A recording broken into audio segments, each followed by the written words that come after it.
Alors, dans le domaine du logement, bon, on sait qu'il y a de nombreux Gisorsiens qui sont en quête d'un logement actuellement. Quelle sera votre politique future? C'est une politique qui a pour objet de répondre aux attentes de nos concitoyens.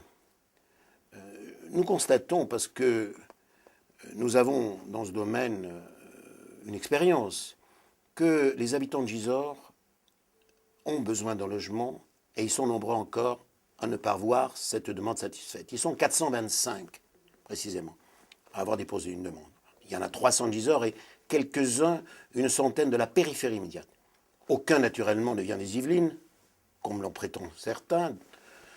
Aucun ne vient d'au-delà de cette périphérie immédiate de Gisors. Donc je m'inscris en faux contre tous ceux qui disent que nous voulons faire venir ici tous ceux qui ne trouvent pas dans les banlieues les logements auxquels ils ont droit. Non, nous voulons satisfaire simplement la demande des Gisorsiens ou de la périphérie immédiate, en encourageant d'ailleurs les communes rurales à réaliser eux-mêmes leur propre programme de logement, comme l'a fait d'ailleurs la commune de Bézutallois, avec d'ailleurs la société HLM que je préside, qui s'appelle la Sécomil.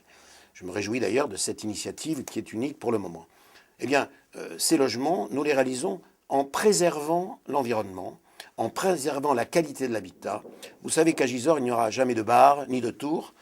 Les seules hauteurs acceptables et acceptées, c'est 4 étages maximum. Le programme le plus proche qui sera livré, c'est celui de l'ancienne friche d'Intermarché, où il y aura 130 logements locatifs et des logements en accession qui permettent d'assurer la mixité sociale. Nous ne faisons pas de ghetto.